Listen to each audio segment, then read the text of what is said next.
Hi guys, welcome back to the channel. So today we're going to be looking at 3 of the new sleek makeup highlighting palettes. I've heard a lot about these. A lot of you guys have asked me about the palettes, whether it was work to get it, and I was definitely very curious to try this out just because Jaclyn Hill posted this on Snapchat, and what was really impressive was when she tried it out, it glowed in the dark. And I think she spoke about the one in Solstice. This is one of their best sellers from Sleek Makeup. This one, on the other hand, if you notice that these two are slightly different from this one. This one is called Midas Touch, and this is a limited edition one. But of course, we're going to start out with the one that everybody's raving about, which is the one in Solstice. So when you open this palette up, you have 4 shades over here. Each one of them are slightly different formulation than the others. You have 2 baked powders, 1 luxurious cream formula, and then 1 silky shimmer powder. So the one that Jaclyn tried was this one over here. This is called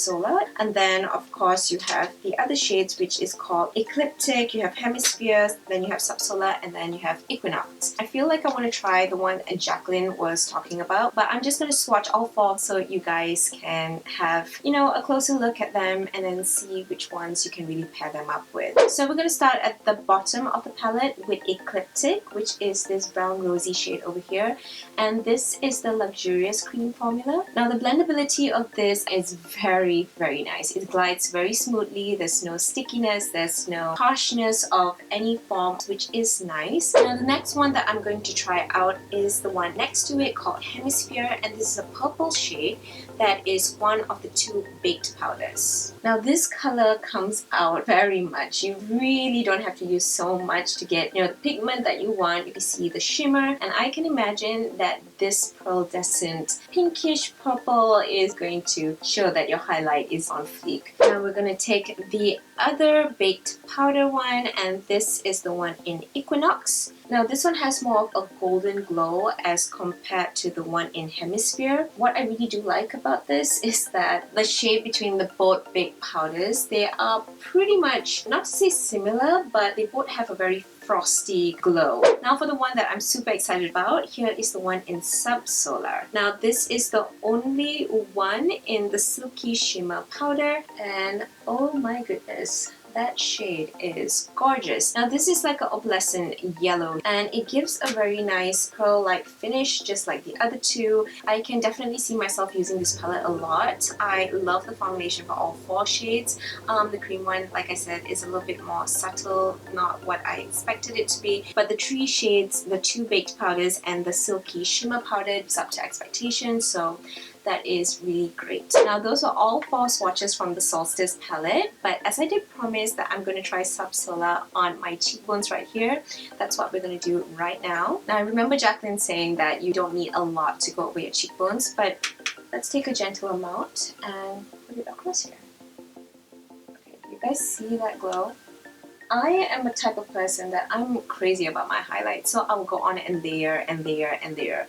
But the thing is, this is not exactly as soft as, you know, Becca highlights or anything like that. So I think 1 layer would probably just do the trick, because it does look a little bit harsh on the skin, meaning that I can see my pores and my skin like peeking through. So that's not necessarily a good thing, but I think if you just do like, you know, 1 swipe of it, I think it should be fine. But that color definitely shows that it glows, so I think it's a really testament to itself. So here's going to be the fun part. I am not going to be highlighting both sides with Subsolar from the Solstice palette. I'm also going to be trying Midas Touch on the other side, and then maybe I will try the last one, which is called Precious Metals. I don't know, I'll put it like at the tip of my nose or something. So we have 3 like selected highlights going on. So to get on with the fun, the next one we're going to be moving on with is called Midas Touch. So the Midas Touch palette has a different form of packaging if compared to the one in Solstice and the one in Precious Metals. This one has basically the same concept over here. You have 4 shades and you have 3 baked powders and 1 luxurious cream formula. So this one doesn't have that silky shimmer finish, but it does have 3 of baked powders, and then of course it has 1 cream. Now this palette is not for everybody, I can tell you that. It does have a blue highlight. You also have, you know, gray finishes. The only thing that is very neutral about this palette is this pink nude shade over here. Let's just give the 4 shades a good try out, and then we'll see what we can pair it up on the other side of the cheekbone. So the first color that I'm taking is the cream shadow, and this one is called Solitaire. This is a very nice dark silver. Oh, it swatches beautifully. It is very different, and it kind of reminds me of Pearl from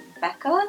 You know, the one that Nikki Tutorials kept talking about. So the next one we're going to be trying out is the one in Tanzanite, and this one is the one I was talking about that is more of the neutral shades in the palette. Okay, so this is a very pinky nude shade. It's much stronger than the cream shadow, as to be expected from what we saw from the Solstice palette, and it has a peachy undertone to it. Following up, we are going to take the next silver pearlized finish here, and this one is called Cubic Zirconia. This one is like a stronger version of the cream shadow in Solitaire. This is a really fun color to play with, and it's gonna work, especially if you're like really fair and you want your highlight to pop. This color would be exemplary for that. Now the last color that I'm pretty sure all of you guys are so excited to see is the one in Rhinestone, and this is the Baked Shadow one that is in blue color. And this is a shade that is not exactly for everybody, but I think if you're pairing it up with very cool tone kind of look, then this highlight would definitely be one to go for. I think it's just a very fun color to play around with. Just to show you guys what I mean, I'm going to be taking the one in Rhinestone, the blue shade of course, you know me and my fun colors, and we're going to be trying that on the other side of my cheek. Now I have a very strong feeling that this might look a little bit weird, seeing that my skin tone is more towards a medium to tan shade, but let's give it a go. Wow, do you guys see that blue? Okay, let's blend that out. When you blend it out, it's actually not that bad. It comes out to a very natural finish, but need a lot of blending for the highlight to take place. Don't know if you guys can see that, but that is the one in Rhinestone from Midas Touch.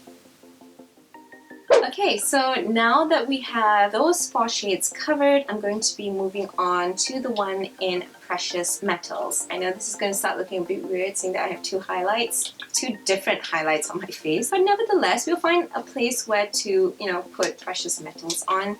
So Precious Metals is very similar in terms of packaging to the Solstice one. The only difference is that this is more of a darker shade as compared to the rose gold packaging in Solstice. This has, again, the same concept, but I think the formulation is a little bit different because over here it says it has 3 luxurious velvet cream formulas and 1 powder. I think this is the first addition when the highlighting palettes first came out from Sleek. So this is the original one before they came out with Midas Touch and before they came out with Solstice. So we're just going to swatch these at the back of...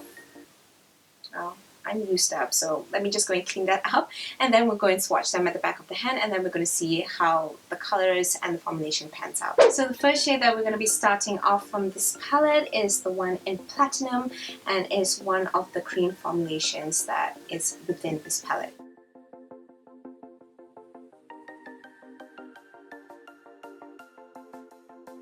So the third shade that we are going to try out is the one called Renaissance Gold, and you guys, I'm really starting to like how Sleek Makeup actually named all the shades within all 3 palettes. This one definitely blends in super nicely. It's very smooth as comparison to the one in Platinum and Royal Gold. Now the last one that we have is the one in powdered formulation, and this is the one called Antique Bronzed. Now this one is the darkest among all 4 shades within the palette, and swatching it you can see that the color is pretty subtle. It's not in your face like, you know, Midas Touch or even like Solstice. I think if you're going for that bronzing look, after your bronze you put this shade, you're going to look very tan and glowy. So yeah, I think Precious Metals is overall a very nice palette to play with. I did promise to try on one of the shades on my face, and as I've always liked highlighting the bridge of my nose, so that's what I will do. And as you guys can see, the bronzy glow look, it's accentuating in all its goodness. So there you have it. You have Solstice, you have Midas Touch, and right in the middle of the nose bridge here, you also have Precious Metals. So yeah, that's basically our take on all of the 3 palettes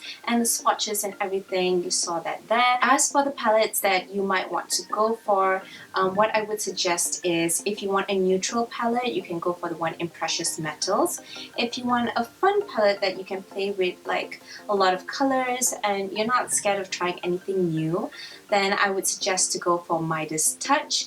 And if you want bam bam glow and highlight galore, then go for the one in Solstice. It really does depend on preferences, but hopefully with this review you guys had a clearer idea on how each of them are swatched on and stuff like that.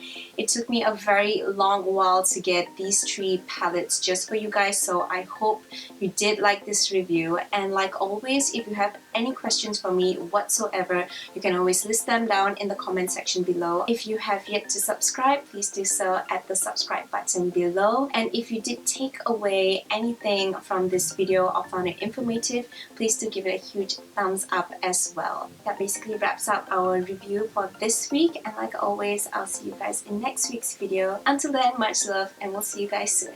Bye! Between a vibrant and a nude shade, and for my nude shade here I have my NARS in Instant Crash. This is not really pigmented, but at the same time it does have like a sheer finish to it, and it's a very nice brown nude gloss which is not that sticky, so you can kind of pile it on after your lipstick to create that glossy effect, and it makes the lips look very plumped, and it can last for about 4 to 6 hours without reapplication, which is great. So my next favorite is something I stole